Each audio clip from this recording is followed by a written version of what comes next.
المواعيد: جميع مواجهات دور ال 16 دور ثمن النهائي من بطولة كأس العالم 2026 الصاعدين رسميا إلى دور ال 16.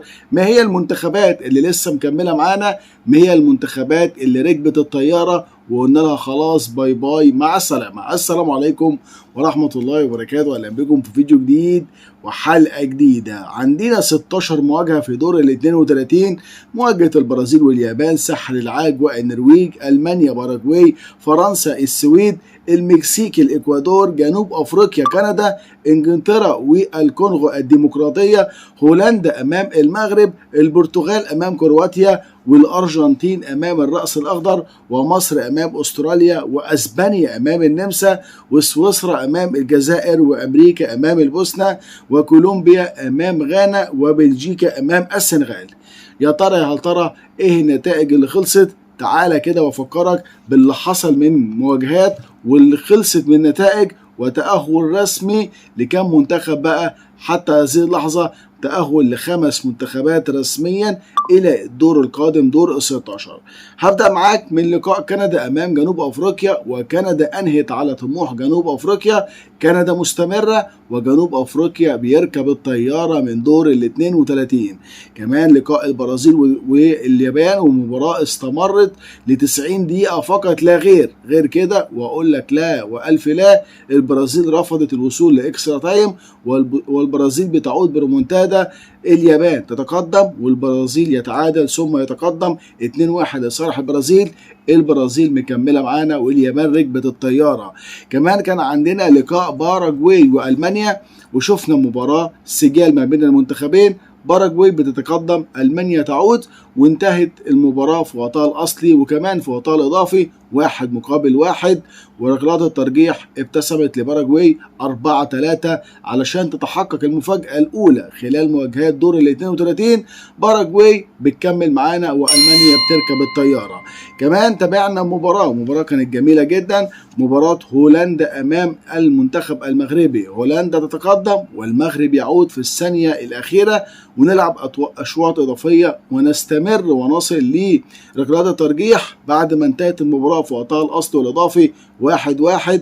المغرب بيفوز 3-2 وتصدي اسطوري لكوره من ضمن الكرات لياسين بونو عشان ترجح كفه المغرب، والمغرب يكمل ونقول لهولندا اركب الطيارة. كمان تابعنا منذ قليل لقاء ساحل العاج أمام النرويج، والنرويج بيقلب الطاولة على ساحل العاج. النرويج يتقدم، ساحل العاج بيعود، ولكن هالاند كان ليه دور كبير جدا في إنهاء هذه المباراة للفوز بنتيجة 2-1 علشان النرويج يستمر معانا والساحل العاج يغادر ويركب الطيارة ونقول له باي باي مع السلامة. هارد لك ليكم وقدمتم بطولة مشرفة.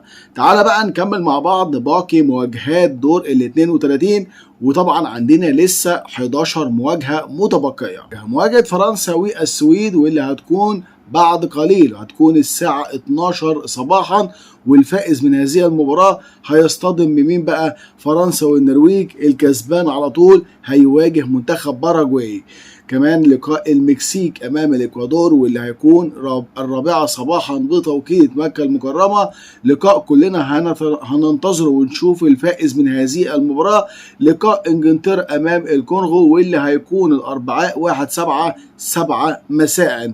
لقاء بلجيكا أمام السنغال واللي هيكون الأربعاء 1-7 مساء.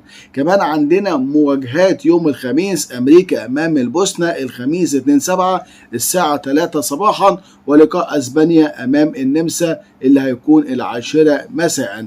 كمان عندنا لقاء البرتغال وكرواتيا هيكون الجمعة 3-7 2 صباحا، وسويسرا أمام الجزائر، وإن شاء الله الجزائر هيكون 6 صباحا يوم الجمعة 3-7 بتوقيت مكة المكرمة. كمان عندنا لقاء مصر وأستراليا الجمعة 9 مساء بتوقيت مصر ومكة المكرمة. ويوم السبت بقى آخر لقاءات مواجهات دور ال 32. السبت 4-7 الأرجنتين أمام الرأس الأخضر 1 صباحا، وكولومبيا أمام غانا 4:30 صباحا. نروح لمواجهات دور ال 16، هتبدأ معانا من يوم السبت 4/7 بلقاء تم تحديده يجمع المغرب أمام كندا، واللي هيكون في تمام الساعة 8 مساء بتوقيت مكة المكرمة، 6 بتوقيت تونس المغرب الجزائر. إن شاء الله الفوز يكون حليف المغرب. المغرب كده لما إن شاء الله يصل لدور ربع النهائي هيواجه مين؟ هينتظر الفائز من مباراة بقى يعني فرنسا أو السويد، واللي هيكون منافسة لباراجواي خلال مواجهات دور ال 16. يبقى باراجواي هيواجه يوم الأحد 5/7 يا إما فرنسا أو السويد، والمباراة دي هتكون الساعة 12 صباحا بتوقيت مكة المكرمة. أما البرازيل فخلاص عرف منافسه، هيلعبوا يوم الأحد 5/7 البرازيل أمام النرويج الساعة 11 مساء بتوقيت مكة المكرمة. عايزك كده تتوقع معايا وتقول لي ايه اللي ممكن يحصل من نتائج، مين هيصل لدور ربع النهائي، مين هيكمل، مين هيركب الطيارة. هيكون كمان عندنا يوم 6/7 يوم الاثنين الفائز من مباراة المكسيك والإكوادور هيواجه الفائز من مباراة إنجلترا والكونغو الساعة 3 صباحا. كمان هيكون عندنا الفائز من لقاء البرتغال وكرواتيا هيواجه الفائز من أسبانيا والنمسا الساعة 10 مساء.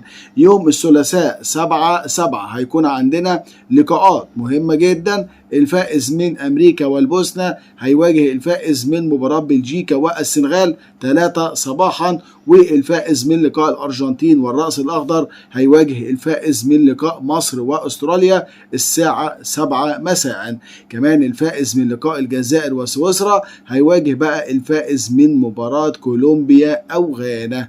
عايزك بقى كده تقول لي توقعاتك للصاعدين والمتأهلين إلى دور ربع النهائي. قول لي كمان على توقعاتك ل 11 لقاء لسه متبقي في دور ال 32.